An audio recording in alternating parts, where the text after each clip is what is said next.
Hello there everybody. Today is Wednesday, March the 12th, 2025. I wanted to bring you a special update video just because there has been a fair amount of headlines and a fair amount of turbulence in markets and portfolios. So I want to lend some perspective and get ahead of some of the questions that I know you may have that we've been seeing in our client conversations.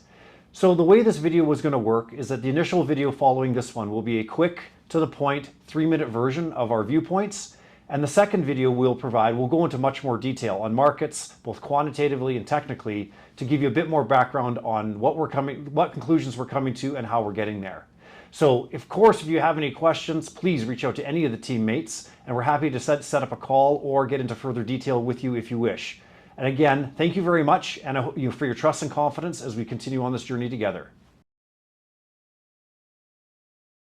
So in terms of providing a bottom line perspective here, I have to say is what we've seen over the last few weeks has been a relatively normal market correction. Now I know because of the volume and the frequency of news headlines and the back and forth that everything feels very, very disjointed. But when you look at things through the lens of market indicators, historical indicators, and sentiment indicators, nothing that's happened so far is unusual and nothing that happened so far is out of character for the market. So if we briefly touch on each of those factors, market, historical, and sentiment factors, I can illustrate what I mean. In terms of the market, one of the most important things you want to look for to see if a stock market correction is signaling something more significant or not is whether there's confirmation from other markets. And the bottom line here is that there just is not. If we take a look at the bond market, it is not reacting the way the stock market is to the current news around tariffs and the current uncertainty around recession and economic growth. It's very, very calm, and outside of normal expected movements in market prices, nothing is happening. If we look historically, I also want to say this is very, very normal to have a 10 to 15% correction. In fact, based on data from the Stock Traders Almanac, which is one of the research services I subscribe to, it is normal to have a 10 to 15% correction in the market every 510 days. And on February 19th, when this correction started, that was 481 days in. And finally, in terms of sentiment, we've reached a point here very, very quickly in this correction where market sentiment levels, investors are so pessimistic that few forward-looking returns look good. And this lines up very neatly with the behavior that we want to be doing as a team here, as your advisors, which is being greedy when others are fearful and fearful when others are greedy, to quote Warren Buffett. So again, the bottom line here is what we're seeing is, although it feels unusual, is actually a very, very normal corrective process that we see typically once every year to year and a half. And there's nothing that's happening under the surface that generates any concern. Now, of course, I would want to assure you that we are looking very, very closely at these indicators, and if information changes, I will not hesitate to change my mind. Now, following this video, we're going to get into a little bit more detail. Thank you very much, and we'll talk to you soon. And of course, any questions, please give us a call. And we are back. Now, for those of you who wish, in this video, we're going to get into a little bit more detail about our thought process and some of the indicators we're watching to come to the conclusion that we gave you in our bottom line version here. Now, again, to repeat, the bottom line here is that at this point in this juncture, despite the fact that things feel unusual, the markets are actually behaving very much in alignment with what is a normal corrective process that happens, every so often. Now, let's get into why we think that. And there are 3 sets of indicators that tell us about this. The first is market indicators between different markets, whether that be fixed income, currency, or even inside of the equity market. There are historical indicators that we use to look at this, and there are also sentiment indicators that we use to look at this. So you will forgive me in this video if I do every few moments glance down at my notes. I want to make sure that I'm getting the precise numbers correct and that we're giving you a fulsome answer in this video. So starting off, in the market indicator section, there's a lot of non-confirmation that the equity market correction is indicating something significant. Or put another way, there's not a lot of backup to the idea that there's something that the equity market is signaling something significant here. And the first and biggest issue that I'm going to point out to is the bond market.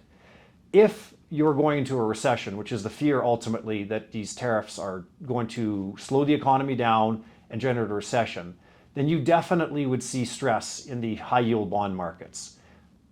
Now, that would be indicated by either high yield bond prices dropping or high yield bonds, the yield that investors demand to buy them, going up. And I can tell you that outside of normal levels of day-to-day volatility, as of today, Wednesday, March 12th, we have not seen any significant movement in either high yield yields or high yield bond prices. So the fixed income markets on that level are certainly not indicating anything.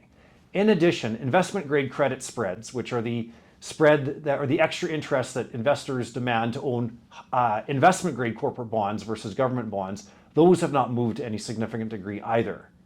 And finally, we also have to look at the fact is that credit default swaps, which are effectively insurance against the default of an issuer, have not moved substantially. They're still on well within the downtrend that's established since 2022. And even if we take a look at the stock that's moved down the most, which is Tesla, the cost of insuring their debt is infinitesimal.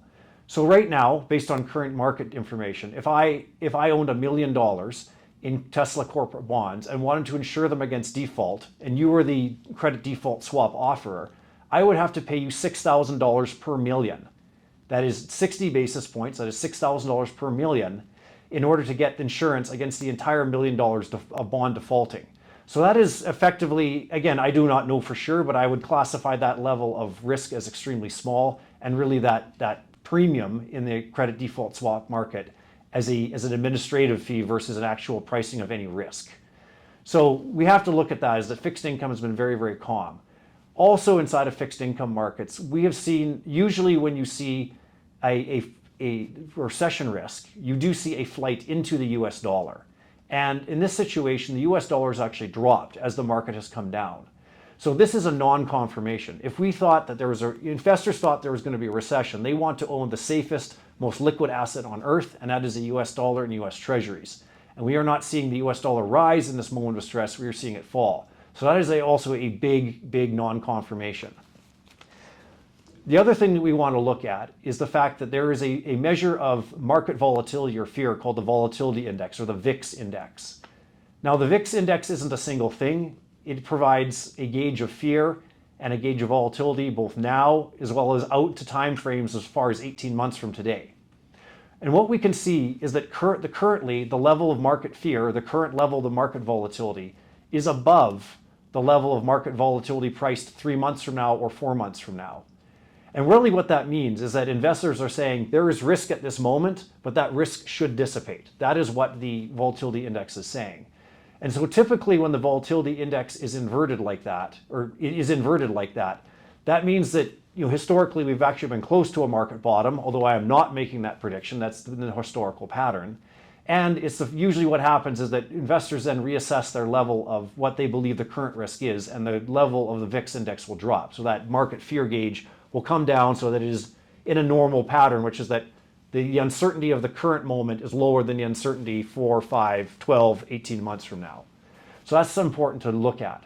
So given those market indicators, that again does indicate very strongly that we're in a relatively, nothing unusual is happening, and really what we are looking at is an equity market fear event, or as I like to say sometimes, a conniption fit. Now, in terms of history, the fact that we're getting a 10 to 15% correction is not abnormal. Again, as I mentioned in my bottom line video, there is a 10 to 15% correction every 510 days in the market. And on February 16th, when the current correction started, we were 481 days into that countdown. So well within the historical normal range. And the fact is that, as of this date, we have certainly not seen a fall below a normal corrective range, which is again that 10, 15, and occasionally even as much as 20%. Now, we're not making any predictions about where the market may go, just simply on this date that everything, again, continues to appear normal. Also, if we take a look at the way markets function, we are now in the third year of an uptrend that started in October of 2022. And it is very normal that the early portion of a third year of a bull market is choppy. It's exactly what we're seeing now. This matches patterns of bull markets dating back to 1950. So this too is also not different. And we have seen this before. And this gives us no reason to believe that the uptrend is done. And finally, there's also the fact is that again, going back to the Stock Traders Almanac, which actually specializes in this US presidential election cycle, it is very normal that in the initial weeks of a new US president's term that there's market volatility as new policies are enacted, and that everyone gets used to the new government. So, this is, again, from the perspective of markets and history, completely normal. And again, why, even though it may feel unsettled and it may feel that Donald Trump is some new force that is going to upset all of the apple carts, I will say that the market is not behaving like that so far. Finally, in terms of sentiment, sentiment has really reached levels that you only see at the bottom of very, very severe corrections. The last time that pessimism was this high was back in 2022, and previous to that back in COVID. Especially if you take a look at the level of sentiment towards tech stocks, it actually precedes levels where historically the returns have been north of 100% within 2 years. Now, again, I'm not predicting that. I'm just simply pointing out that investors are very, very negative. And we do know that at a market level, although it provides no hint of timing, that when investors are this negative, it has always led to positive returns going forward. I would also point out that we've had this correction has been very, very quick. It took 20 days to get down 10%. There have been 5 other corrections like this that happened during the Asian financial crisis and during the heart attack that was suffered by Dwight D. Eisenhower, amongst events, so very, very severe uncertainty events. And in all of those cases, 3, 6, 9, and 12 months later, the market had recovered very, very quickly. Will be more worrisome in this case if the market took a long time to grind lower and then did this drop. If you hit a high and a quick drop like this, again, the historical patterns look, again, would indicate that you're having a moment of fear and that you should expect a bounce back. Again, that's not making any predictions or promises, but simply talking about the historical track record and the market sentiment, which is extremely negative. So there are other things we can get into, but I just wanted to provide a little bit more background on this. And although I understand, and myself, of course, feel that this is not normal, we have to take a step back and take a look at what is the big picture really saying. And right now, I think the message that we're getting from the markets is there's uncertainty, and that U.S. investors and investors in U.S. equities are taking the tariff threats as a recession risk. But if you look elsewhere in the world, that's not necessarily the case. Obviously, you've seen a big move up in the markets in China, and it has been making headlines that German equities have been doing quite well.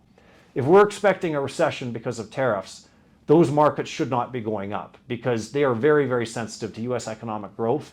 And if the U.S. catches a cold, if the U.S. sneezes, it is very, very certain that both China and the Eurozone would catch a cold. So I think a lot of this comes down to is that there's a certain amount of angst about Donald Trump because of his erratic behavior and his mannerisms, which I share. But we have to look at this as the 30,000-foot view, is that the markets are not doing anything unusual in a historical context, and that we have to bear this in mind as we start make investment decisions here going forward. Now, of course, I'm happy to talk about this in more detail with you, and I'm certainly happy to schedule a call anytime that's mutually convenient here.